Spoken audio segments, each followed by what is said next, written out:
100 দিনের কাজের নাম পরিবর্তন ঘিরে তোলপাড় দেশের রাজনীতি। মহাত্মা গান্ধীর নাম বাদ দিয়ে ভারতবর্ষের ঐতিহ্যকে কালিমালিপ্ত করতে চাইছে কেন্দ্রের বিজেপি সরকার। নাম পরিবর্তন করে পূজ্য বাপু গ্রামীণ রোজগার যোজনা করার অভিযোগ তুলে ফের সরব হলো কংগ্রেস। দুর্গাপুরের প্রান্তিকা পাঁচমাথা মোড়ে অনশন সত্যাগ্রহ আন্দোলন শুরু করল জাতীয় কংগ্রেসের কর্মী সমর্থকরা। রবিবার সকাল থেকেই এই কর্মসূচিতে যোগ দেন জেলা কংগ্রেসের সভাপতি দেবীর চক্রবর্তী, পর্যবেক্ষক ওম প্রকাশ জয়সওয়াল সহ জেলা ও ব্লকের নেতৃত্বরা। জেলা সভাপতি দেবেশ চক্রবর্তী বলেন, সোনিয়া গান্ধী মনমোহন সিং এর গ্রিন প্রজেক্ট ছিল মহাত্মা গান্ধী জাতীয় গ্রামীণ নিশ্চয়তা প্রকল্প, যা ভারতবর্ষের অর্থনীতিকে বাঁচিয়ে রেখেছিল। গ্রামীণ এলাকার মানুষদের রোজগারের জায়গা হয়েছিল। সেই জাতির জনক মহাত্মা গান্ধীর নাম পরিবর্তন করে দিল দেশের প্রধানমন্ত্রী। তারই প্রতিবাদে আমাদের আন্দোলন চলছে। নতুন নিয়মে আবার বলা হয়েছে 60% কেন্দ্র দেবে আর 40% রাজ্য দেবে।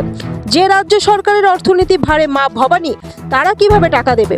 সরাসরি কেন্দ্রীয় সরকার পরিচালনা করতে চাইছে এই প্রকল্প। এইভাবেই ভারতবর্ষের অর্থনীতিকে ভেঙে ফেলে দিতে চাইছে আর এই প্রকল্পকেও বন্ধ করে দিতে চাইছে। তার প্রতিবাদে আমাদের আন্দোলন জারি রয়েছে। দেখুন, এখন বাস্তব হচ্ছে যে মনরেগা, যেটা সোনিয়া গান্ধী মনমোহন সিং এর গ্রিন প্রজেক্ট ছিল, যেটা ভারতবর্ষের অর্থনীতিকে বাঁচিয়ে রেখেছে। নোটবন্দি, কোভিড থেকে শুরু করে যখন ভারতবর্ষের গোটা পৃথিবীর অর্থনীতি যখন ভেঙে পড়েছিল, তখন এই মনরেগা প্রকল্প এটা বাঁচিয়ে রেখেছে। সেই মনরেগা প্রকল্পের নাম এবং তার পুরো কাঠামোকে পরিবর্তন করে তাকে বন্ধ করার চেষ্টা করছে বর্তমান বিজেপি সরকার।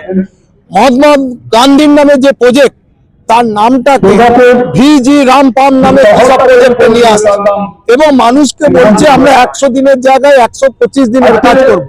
কিন্তু দেখা যাচ্ছে সেটাকে বন্ধ করার প্ল্যান, যেখানে রাজ্য সরকারগুলো ওখানে 1 পয়সা বিনিয়োগ করতে পারত না, এখন নতুন নিয়মে নিয়ে এসছে 60-40 রেশিও।